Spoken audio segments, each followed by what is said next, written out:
अच्छा जी, अस्सलाम वालेकुम students. I hope you all are doing good.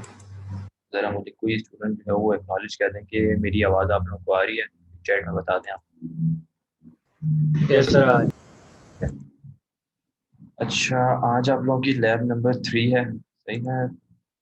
Last week हमने 2 लैब्स कंडक्ट की थी, ठीक है। एक तो इंट्रोडक्टरी लैब थी, और सेकंड हमने जो अभी लास्ट वीक लैब की है वो है असेंबली लैंग्वेज फंडामेंटल्स पार्ट 1, ठीक है। उसके टास्क भी मोस्ट ऑफ द स्टूडेंट्स ने 95% ऑफ द स्टूडेंट्स ने सबमिट करा दिए हैं। और आई थिंक आप लोगों के मार्क्स भी अपलोड हो गए हैं, आप लोगों ने देख लिए होंगे एलएमएस के ऊपर। ठीक है, आज हम जो करने जा रहे हैं ये है लैब नंबर 3 आपकी। लैब 3 क्या है? Assembly assembly language fundamentals part 2। इसके अंदर भी फंडामेंटल्स ही हैं, बेसिक कॉन्सेप्ट्स हैं थोड़े बहुत। असेंबली लैंग्वेज कोड को फर्दर हम किन किन चीज़ों के अंदर ब्रेक करके हर चीज़ को एक एक करके हम अंडरस्टैंड करेंगे फंडामेंटल्स को, ठीक है। तो इसको हम स्टार्ट करने से इसको स्टार्ट कर देते हैं। इसको स्टार्ट करने से पहले एक काम करते हैं, आप लोगों की अटेंडेंस ले लेते हैं। 17 स्टूडेंट्स हैं मौजूद,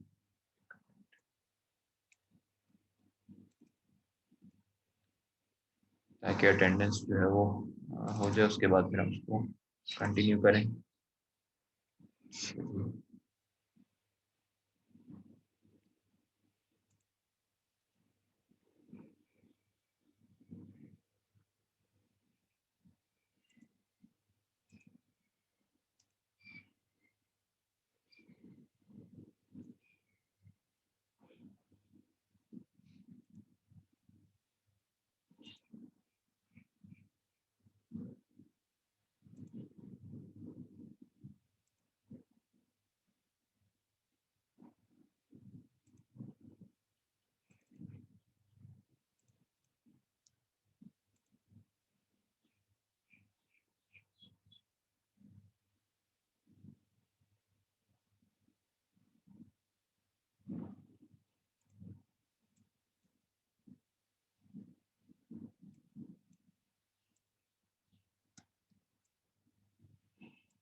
अच्छा, मैं आप लोगों के नेम्स कॉल करूँ तो सारे जो है वो अपनी प्रेजेंट मार्क करवा लें, ठीक है।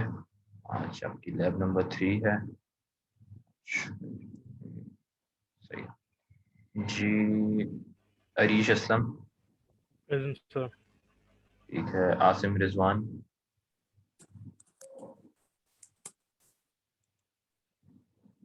कुतबुल आरफीन, प्रेजेंट सर। ठीक है। Mohammad Uwais Iqbal, present sir. ठीक है। Talha Faisal, present sir. ठीक है। Rida Salman, present sir. ठीक है। Mohammad Sultan, present sir. Bilal Shaukat, present sir. Nimra Amjad, present sir. Abdul Hannan, present sir. Mohammad Ashir Khan, present sir. ठीक है। शाहरुख,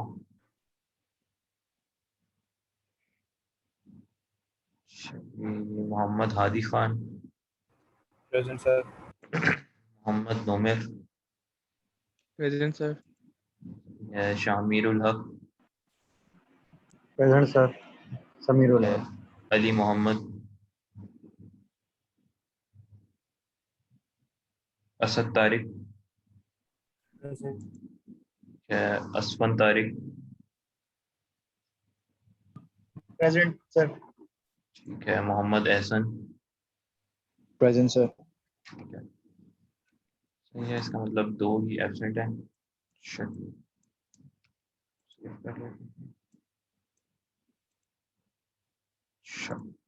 अच्छा, कहीं भी आप लोगों को अगर पूरी लैब में कहीं वॉइस ड्रॉप हो रही हो तो वहीं पे आप चैट में मुझे बता दीजिएगा, ताकि मुझे पता लग जाए, ठीक है। लास्ट टाइम जो आप लोगों की लैब थी उसमें कुछ बेसिक से टास्क थे, एडिशन सब्ट्रैक्शन अरिथमेटिक टास्क थे, और मोस्ट ऑफ द स्टूडेंट्स ने सही ही किए हैं। अगर किसी 2-4 स्टूडेंट्स के हो सकता है मार्क्स, एक आध मार्क्स डिडक्ट हुआ हो, तो वो या तो इस वजह से था कि उनका एक आध टास्क इनकम्प्लीट था, या फिर किसी एक आध टास्क में आंसर गलत आ रहा था। वैसे मोस्ट ऑफ द स्टूडेंट्स के टास्क सही थे, तो इसलिए उनके मार्क्स भी पूरे ही हैं। ठीक है, तो अच्छा। सर वो जिन्होंने थोड़ा लेट सबमिट कराया टास्क जिनसे सॉल्व नहीं हो रहा था तो उनको आपने मार्क्स नहीं दिए? हाँ, लेट सबमिशन बेसिकली अलाउड नहीं है। ठीक है, तो लेट सबमिशन कोशिश करें कि नेक्स्ट टाइम से ना हो। ओके सर, इस दफा मार्क्स दे दो तो बेहतर हो जाएगा, क्योंकि थोड़ा मुश्किल टास्क था तो समझने में मुश्किल हो रही थी, खुद किया ना सर इसलिए। चलें आज की लैब को स्टार्ट करते हैं। लैब नंबर 3 है आपकी असेंबली लैंग्वेज फंडामेंटल्स पार्ट 2। ठीक है, तो इसके अंदर आपको हम क्या चीज़ें देख रहे होंगे। पहले हम देख रहे होंगे आइडेंटिफायर्स क्या होते हैं, और मल्टीपल डेटा टाइप्स कौन कौन सी होती हैं हमारी असेंबली लैंग्वेज प्रोग्राम्स में, उनके अंदर क्या क्या डिफरेंसेस हैं। डायरेक्टिव्स हम किन को कह रहे होते हैं। ठीक है, इंस्ट्रक्शंस क्या होते हैं असेंबली लैंग्वेज में। और फिर असेंबली ये पूरा एक प्रोसेस है, एक साइकिल है कि जो असेंबली लैंग्वेज का प्रोसेस किस तरीके से होता है। असेंबली लैंग्वेज का कोड किस तरह प्रोसेस होता है आपके पीसी में, तो उसकी पूरी साइकिल है, assembling, linking and running programs. ठीक है, तो ये आप लोग देख रहे होंगे। बाकी आप यूज़र इनपुट किस तरह देते हैं, आउटपुट किस तरह देते हैं, ये तमाम चीज़ें आप लोग देख रहे होंगे। ठीक है, अच्छा, तो ये 5-6 टॉपिक्स हैं आज की लैब के अंदर। हम कोशिश करेंगे इनको हम कवर करें, आपकी अंडरस्टैंडिंग हो जाए। ठीक है, तो सबसे पहले स्टार्ट करते हैं आइडेंटिफायर से। एक मिनट। Excuse me.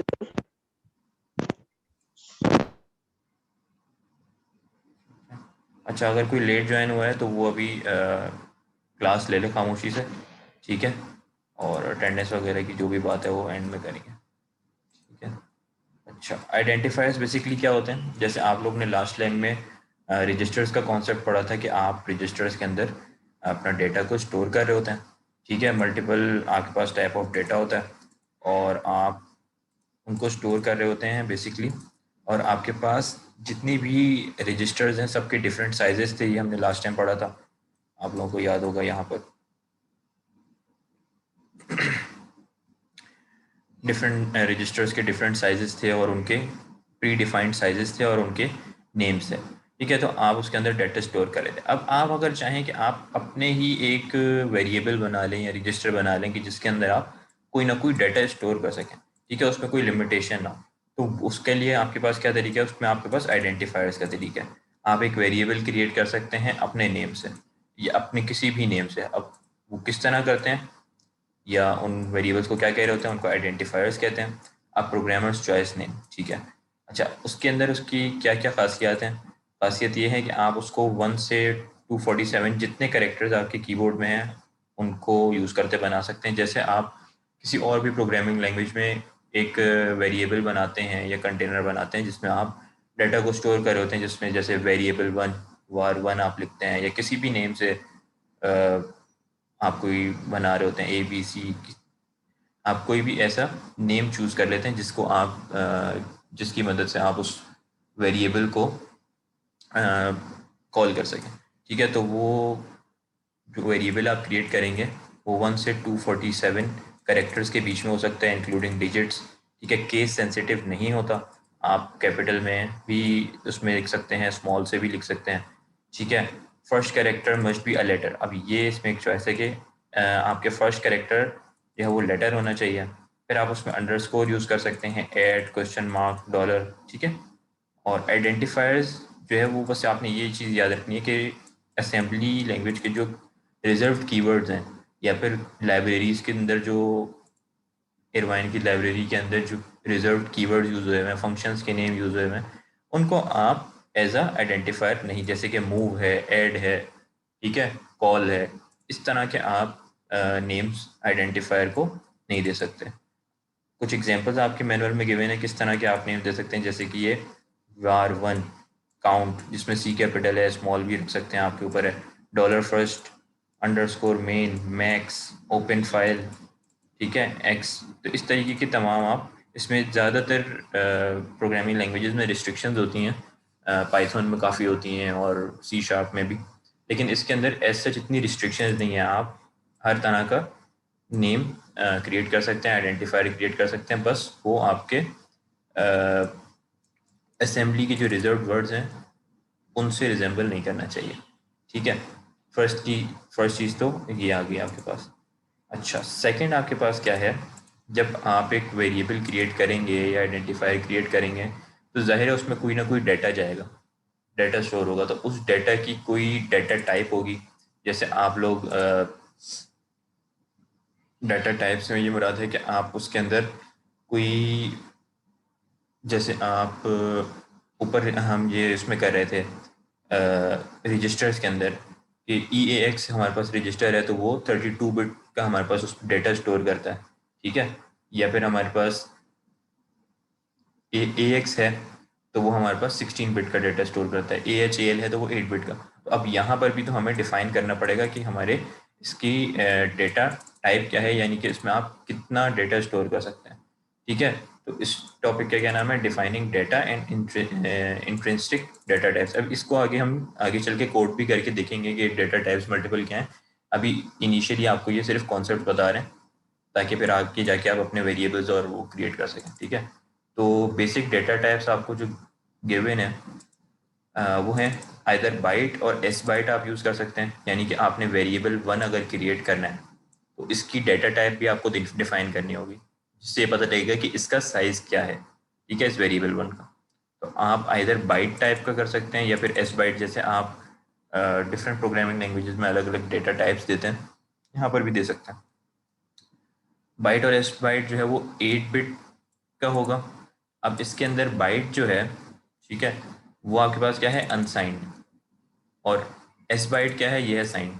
साइंड और अनसाइंड का कॉन्सेप्ट मैंने आपको लास्ट लैब में भी बता दिया था कि क्या होता है, अनसाइंड कौन से नंबर्स होते हैं और साइंड कौन से होते हैं। अनसाइंड बेसिकली वो होते हैं कि जिसके अंदर आपके पास ओनली पॉजिटिव नंबर्स आ रहे होते हैं। ठीक है, और साइंड आपके पास बेसिकली वो होते हैं जिसमें पॉजिटिव और नेगेटिव आ रहे होते हैं। अच्छा, 1 मिनट आप लोग वेट कीजिएगा।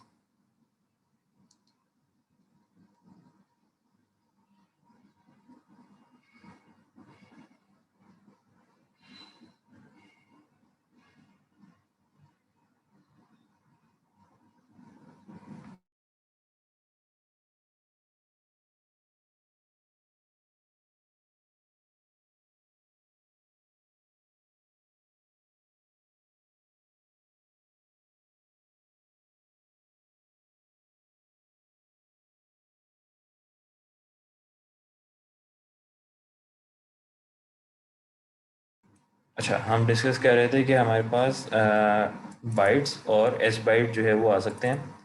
बाइट कब हम डेटा टाइप दे रहे होते हैं, जब हमारे पास 8 बिट का नंबर है या 8 बिट का या उससे कम का डेटा स्टोर करने हम चाह रहे हैं अपने वेरिएबल के अंदर, तब हम उस वेरिएबल 1 या काउंट की डेटा टाइप देंगे बाइट। अगर तो वो अनसाइंड है तो हम बाइट देंगे, और एस बाइट कब देंगे, जब वो साइंड है। साइंड से क्या मुराद है, साइंड होते हैं आपके पास पॉजिटिव एंड नेगेटिव इंटीजर्स। ठीक है, जिसमें नेगेटिव तमाम -1 से लेके इन्फिनिटी तक, और +1 से लेके इन्फिनिटी तक, और 0 इंक्लूडिंग 0, ये तमाम जो है वो साइन इंटीजर्स होते हैं। और अनसाइंड इंटीजर्स वो होते हैं कि जो सिर्फ ओनली पॉजिटिव होते हैं। ठीक है, तो जब आपके पास ओनली पॉजिटिव आना हो तब आप बाइट ले लें और 8 बिट हो। ठीक है, 8 बिट या 8 बिट से कम हो, 8 बिट से ज़्यादा अगर आप उसमें स्टोर करना चाह रहे हैं, ऐसा वेरिएबल क्रिएट करना चाह रहे हैं, तो फिर आपके लिए डिफरेंट और है। ठीक है, तो बाइट और एस बाइट 8 बिट होते हैं। फिर आपके पास आता है वर्ड। वर्ड और एस वर्ड जो है वो 16 bit unsigned and signed integers हैं। ठीक है, वर्ड जो है वो अनसाइंड 16 बिट है, और एस वर्ड आप डेटा टाइप तब यूज़ करेंगे जब आपके पास साइंड इंटीजर हो। फिर डी वर्ड है, डी वर्ड 32 बिट अनसाइंड है। एस डी वर्ड, जहाँ जहाँ एस लगता जाएगा आप समझ लें कि ये साइंड है। ठीक है, डी वर्ड के अंदर एस लगा दें, एस डी वर्ड, तो ये 32 बिट की मेमोरी आपके पास क्रिएट करेगा, साइंड। ठीक है, डी वर्ड होगा तो 32 बिट अनसाइंड। ठीक है, अच्छा, फिर क्यू वर्ड है वो 64, फिर टी बाइट है वो 80 बिट इंटीजर, और ये मल्टीपल और है। मोस्ट कॉमनली यूज आपके पास क्या यूज़ हो रहा होगा, अभी जो इनिशियल लैब्स हैं उसके अंदर बाइट, वर्ड और डी वर्ड। ठीक है, और एस बाइट, एस वर्ड और D word, S D word. बाकी ये तमाम जो हैं ये आगे चल के यूज़ होंगे। इसको हम इन डिटेल तब करेंगे। रियल 4 और रियल 8, रियल 10 ये भी यूज़ हो रहे होते हैं, लेकिन इसको हम आगे चल के यूज़ कर रहे होंगे, ठीक है।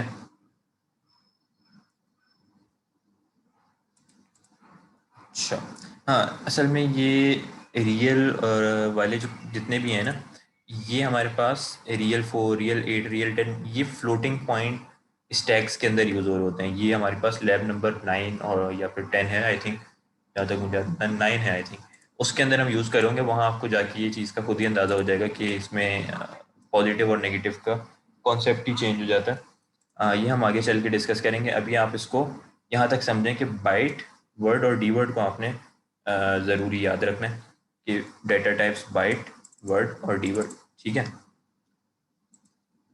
अच्छा, ये तो हो गई हमारे पास डेटा टाइप्स। ये हो गए हमारे पास किस तरह हमने वेरिएबल्स क्रिएट करने हैं या आइडेंटिफायर्स क्रिएट करने हैं, ठीक है। फिर आ जाता है डायरेक्टिव्स। अच्छा, डायरेक्टिव्स बेसिकली क्या होते हैं? ऐसे कमांड कि जो यहाँ पर क्या लिखा है, commands that are recognized and acted upon by the assembler, ठीक है। अच्छा, ये इंटेल के इंस्ट्रक्शन सेट का पार्ट नहीं होते, ठीक है, not a part of Intel instruction set, ठीक है। Directive do not execute at run time. अच्छा, डायरेक्टिव जो होते हैं वो रन टाइम के ऊपर आपके पास जब असेंबलर असेंबल करता है तब रन नहीं होते, जबकि इंस्ट्रक्शंस होते हैं। अभी क्या डिफरेंस होता है इंस्ट्रक्शंस में और डायरेक्टिव्स में, वो अभी हम आगे चल के देखेंगे। नॉट केस सेंसिटिव नहीं होते, ठीक है। इट रिकॉग्नाइजेज डॉट डेटा, ठीक है, सही है। अच्छा, अब अगर आप यहाँ देखें, एक एग्जांपल गिवन है यहाँ पर आपके पास, अगर आप देखें तो माई वेरिएबल एक वेरिएबल क्रिएटेड है, ठीक है। जैसे यहाँ हमने वेरिएबल्स क्रिएट करना सीखा।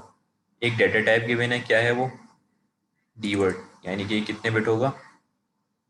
32 बिट, सही है। और उसके अंदर क्या स्टोर कर दिया है? ये तरीका है आपके एक तरीके का डायरेक्टिव देने का, यानी कि माई वेरिएबल, एक वेरिएबल का नाम, क्या टाइप है? 32 बिट है इसलिए डी वर्ड, और उसमें स्टोर क्या करना है आपने माई वर्ड के अंदर, माई वेरिएबल में 26। तो ये हुआ एक डायरेक्टिव, सही है, ये हुआ एक डायरेक्टिव। ये आप कहाँ डिफाइन कर रहे होंगे? डॉट डेटा के अंदर। हमने देखा था ना, डॉट डेटा हमारे पास सेगमेंट था, फिर सेकंड सेगमेंट था डॉट कोड, ऐसे ही था। तो डॉट डेटा और डॉट कोड के अंदर हमने लास्ट टाइम भी लास्ट लैब में डिस्कस किया था कि डॉट डेटा में हम वेरिएबल्स को डिफाइन कर रहे होते हैं, और डॉट कोड जो है उसमें हम एग्जीक्यूटिबल इंस्ट्रक्शंस परफॉर्म करते हैं। तो जब भी आप वेरिएबल्स डिफाइन करेंगे या इनिशियलाइज करेंगे तो वो आप डॉट डेटा में कर रहे होंगे, ठीक है। ये भी हम आगे चल के देखते हैं कोड के थ्रू भी। तो माई वेरिएबल और उसके अंदर डी वर्ड और 26, ये एक डायरेक्टिव है। लेकिन एक इंस्ट्रक्शन क्या है जो एग्जीक्यूटिबल इंस्ट्रक्शन है, वो क्या है? मूव ए एक्स माई वेरिएबल, यानी कि जैसे मूव इंस्ट्रक्शन है, ऐड है, सब्ट्रैक्ट है, ये तमाम क्या होते हैं? इंस्ट्रक्शन। बेसिकली कर ये भी यही काम रहा है कि ये एक रजिस्टर के अंदर या वेरिएबल के अंदर एक वैल्यू को स्टोर करा रहा है। लेकिन ये मूव का इंस्ट्रक्शन जो है, इसको हम इंस्ट्रक्शन कहते हैं, और जहाँ पर असाइनमेंट हो रही होती है इसको हम डायरेक्टिव कहते हैं। जैसे कि ये माई वेरिएबल डी वर्ड 26, ठीक है। अच्छा, तो आई थिंक आप लोगों को इन डायरेक्टिव में और इंस्ट्रक्शन के अंदर डिफरेंस समझ आ गया होगा। और इंस्ट्रक्शन जो भी होता है वो आप डॉट कोड सेगमेंट के अंदर लिख रहे होते हैं, जबकि डायरेक्टिव जो है वो आप इन डॉट डेटा सेगमेंट लिख रहे होते हैं। तो ये बस बेसिक डिफरेंस है एक डायरेक्टिव के अंदर और एक इंस्ट्रक्शन के अंदर, ठीक है। अब इंस्ट्रक्शंस को भी फर्दर डिफाइन किया है कि इंस्ट्रक्शन क्या होता है, एक इंस्ट्रक्शन की क्या क्या खसूसियात होती हैं, ये आपके मैनुअल के अंदर डिफाइंड है कि an instruction is a statement that becomes executable when a program is assembled, यानी कि जब भी ऐसी एक स्टेटमेंट जिसको आप जब असेंबल करें तो वो एग्जीक्यूट हो जाए, तो उसको हम एक इंस्ट्रक्शन कह रहे होते हैं। Instructions are translated by the assembler into machine language bytes which are loaded, ठीक है, एट द रन टाइम, ठीक है। अच्छा, जब इसमें इम्पोर्टेंट क्या बात है, ये सारी चीज़ें आप लोगों को पता ही हैं कि क्या होती हैं, लेबल्स वगैरह। अच्छा, निमोनिक्स, निमोनिक्स आपको कुछ यहाँ पर असेंबली लैंग्वेज के अंदर डिफाइंड होते हैं कि इंस्ट्रक्शन निमोनिक्स क्या होते हैं। इसकी एग्जांपल गिवन है, जैसे कि ये मूव है, तो मूव जो हम MOVE मूव लिखते हैं, तो मूव हमने लास्ट लैब की उसमें भी टास्क में भी एग्जांपल्स में भी देखा कि मूव क्या कर रहा होता है, बेसिकली एक वैल्यू को एक डेस्टिनेशन को एक सोर्स के अंदर मूव करवा रहा होता है। ठीक है, या एक सोर्स को डेस्टिनेशन के अंदर मूव करा रहा होता है, तो उसको हम MOV, मूव उसका निमोनिक है, ठीक है, यानी कि शॉर्ट फॉर्म। एडिशन का शॉर्ट फॉर्म क्या है? ऐड। सब्ट्रैक्शन का क्या है? सब। मल्टीप्लाई का है। ये इजी चीज़ें, इतनी इसमें मुश्किल कोई भी चीज़ नहीं है। जंप के लिए क्या करते हैं? JMP। ये अभी जंप हम आगे जाके देखेंगे किस तरह परफॉर्म होता है। Jump to a new location. बाकी मल्टीप्लाई करना है तो मल। कॉल करना है किसी प्रोसीजर को तो कॉल। जैसे हम कॉल राइट लाइन कर रहे थे, ये कॉल राइट इंटीजर कर रहे थे, कॉल राइट डेसिमल कर रहे थे, तो कॉल जो है वो किसी प्रोसीजर को कॉल। तो ये निमोनिक्स हैं, यानी कि शॉर्ट फॉर्म्स हैं। ठीक है। अच्छा, चलिए कुछ और करें। अच्छा, कमेंट देने का तरीका आपको यहाँ पर बताया हुआ है कि अगर आपने असेंबली लैंग्वेज के अंदर कमेंट्स देने हैं तो उसको देने का क्या तरीका है? Comments can be specified in 2 ways, single line and block comments. ठीक है, सिंगल लाइन अगर आपने देना है तो आप क्या करते हैं? 2 तरीके हैं, या तो सिंगल लाइन देंगे या पूरे आप एक ब्लॉक ऑफ कोड को, यानी कि मल्टीपल लाइंस को आप एज अ कमेंट कंसिडर कर रहे होंगे, जो कि असेंबलर आपका रीड ना करे, सिर्फ वो कोडर की या प्रोग्रामर की हेल्प हो सके, ताकि उसको हर लाइन में समझ आए कि भाई यहाँ पर क्या काम हुआ है। उसके लिए सिंगल लाइन देना है तो आपने सेमी कोलन देना होता है, और अगर आपने मल्टी लाइन देना है तो उसके लिए आप क्या करते हैं? ये तरीका है कि begin with common directive and a programmer choosing character. ठीक है, अब आप क्या कर सकते हैं कि आप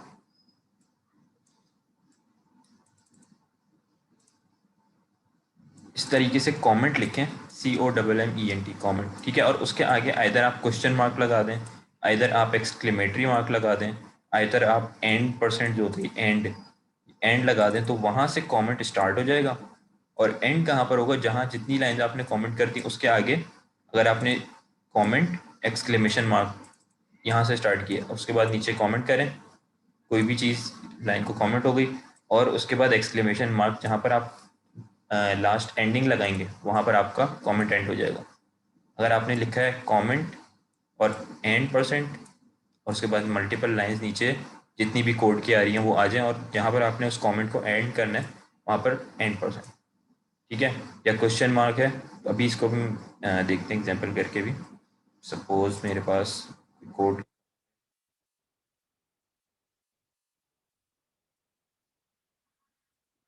मैं चाह रहा हूँ कि मेरे पास ये जो 3 लाइंस हैं ये वाली, ये कमेंट हो जाए, तो मैं कमेंट के लिए क्या करूँगा? मैं कहूँगा COMMENT और क्वेश्चन मार्क, ये एक्सक्लेमेशन, और यहाँ पर मैं एक्सक्लेमेशन ख़त्म।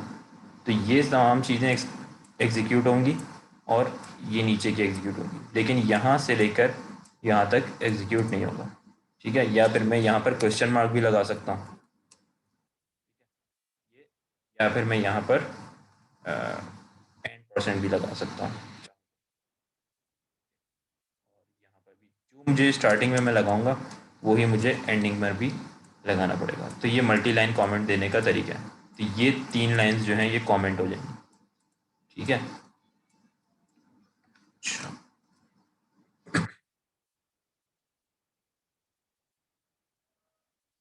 यहाँ पर इसके बाद आपके पास इस लैब के अंदर एक एग्जांपल आपको गिवन है।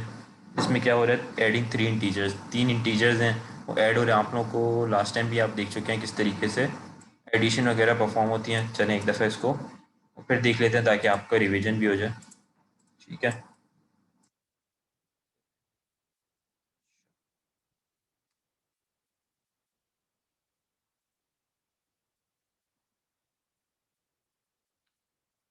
यहाँ पर देखें तो हमने ये अपनी लाइब्रेरी इंक्लूड कराई, इंक्लूड irvine32.inc। ठीक है, इंक्लूड और डॉट कोड सेग, यहाँ पर कोई वेरिएबल्स इनिशियलाइज नहीं हो रहा है तो इसलिए हमने डॉट डाटा सेगमेंट नहीं क्रिएट किया, हमने डायरेक्ट डॉट कोड पे आ गए। ठीक है, फिर मेन प्रोसीजर, और उसके अंदर हमने क्या किया है? ये तो सिंगल सिंगल लाइन कमेंट्स कुछ गिवन है। इसमें क्या बताया गया है कि ये हमने पहले एक्स के अंदर क्या वैल्यू स्टोर करानी है? 10,000 H। ये क्या किया? मूव EAX 10,000 H, फिर उसमें 40,000 H ऐड करवाया। ठीक है, और उसमें से सब्ट्रैक्ट करा दिया EAX में से 20,000 H। तो अब हमारे पास क्या हो जाएगा? फर्स्ट EAX में 10,000 H आया, जब ऐड हुआ तो 50,000 H हो गया, और जब सब्ट्रैक्ट हुआ तो 30,000 H रह गया। और डंप रजिस्टर से हमें EAX की वैल्यू मालूम हो जाएगी। अभी हम इसको देखते हैं रन करके कि ये सही है, हमारे पास EAX की वैल्यू आती है या नहीं? जी,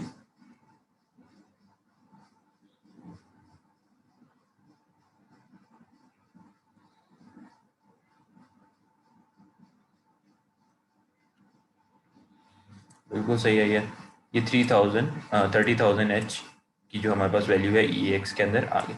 ठीक है, तो ये इसका मतलब आपका प्रोग्राम परफेक्टली रन कर रहा है। ये कमेंट्स आपको सिंगल लाइन गिवन है।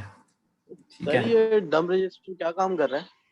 डंप रजिस्टर्स बेसिकली आपके पास आपकी करंट स्टेट के ऊपर, यानी जो आपने लास्ट लाइन लिखी है एग्जीक्यूटेबल, उसके बाद जितने भी रजिस्टर्स आपके इस प्रोग्राम से रिलेटेड हैं उन तमाम रजिस्टर्स की वैल्यूज़ को आपकी स्क्रीन के ऊपर डंप कर रहा है या फिर प्रिंट कर रहा है। और जितने भी कैरी फ्लैग्स हैं या साइन फ्लैग, जितने भी फ्लैग्स हैं, फ्लैग्स अभी आप लोगों ने नहीं पढ़े, उन तमाम फ्लैग्स की वैल्यू को आपके पास शो करा रहा है। आप चाहें सिर्फ ई एक्स की वैल्यू को शो कराना तो वो भी आप कर सकते हैं, वो अब आपके ऊपर है। वो आप चाहें तो राइट हेक्सा के थ्रू या कॉल राइट इंटीजर के थ्रू आप करवा सकते हैं। ठीक है, अच्छा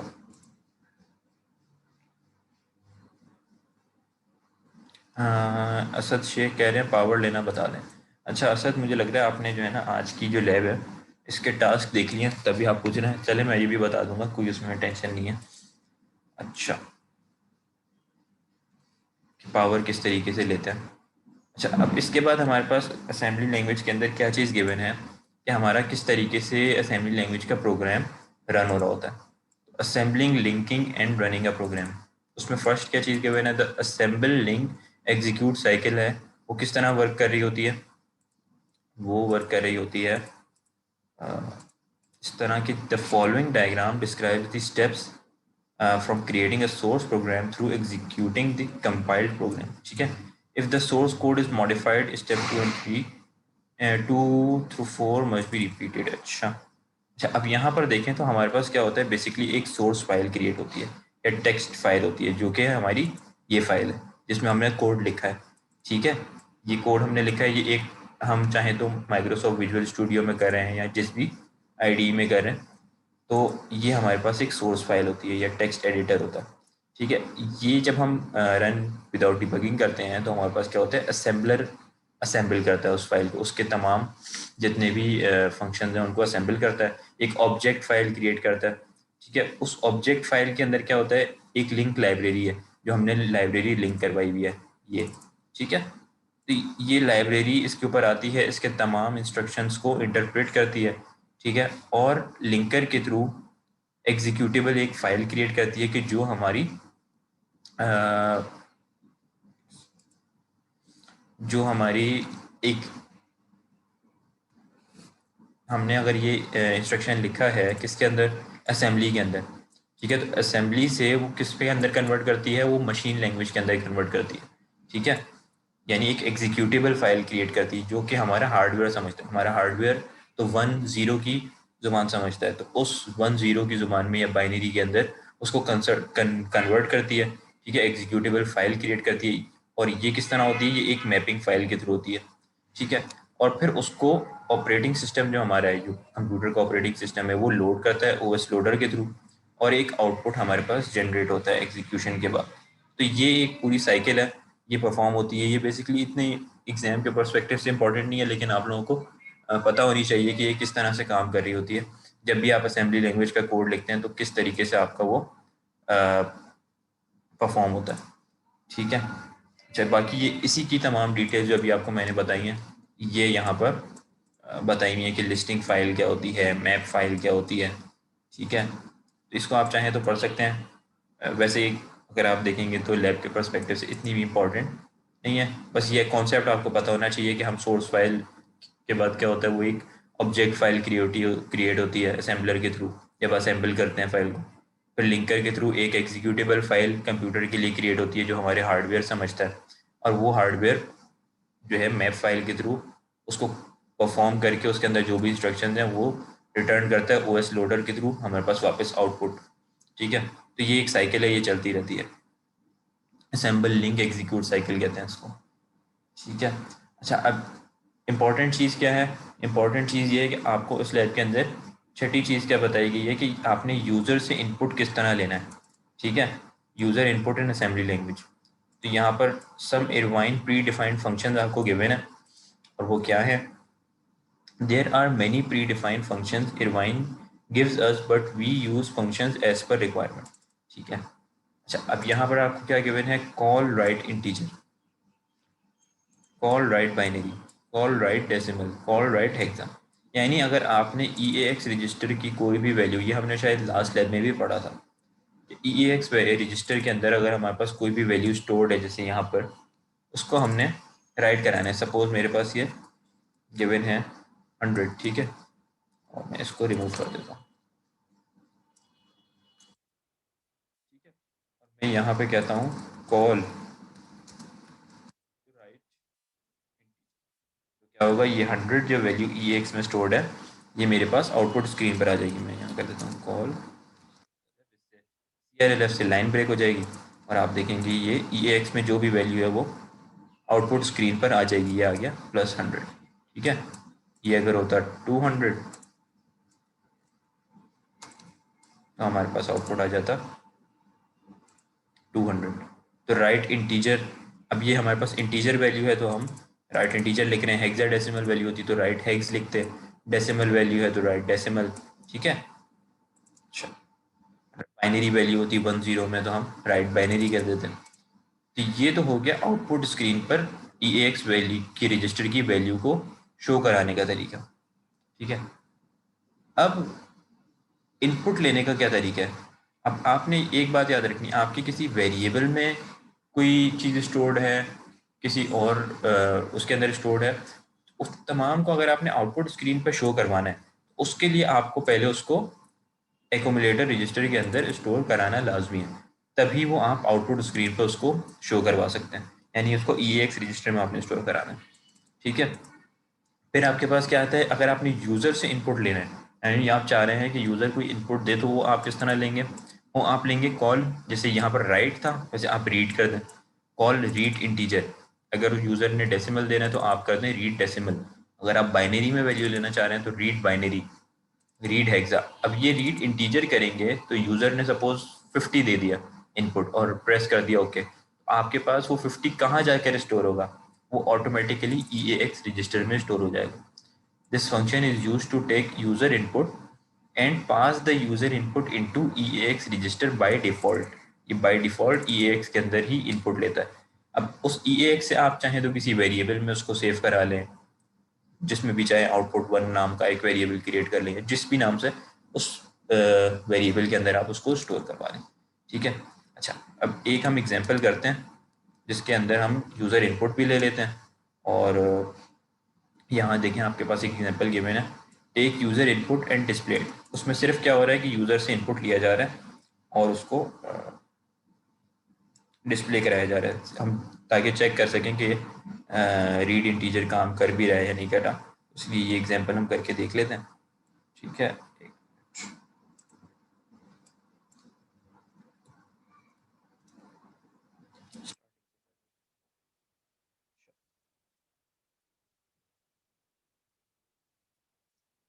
यहाँ पर मैं कहता हूँ इंक्लूड इरवाइन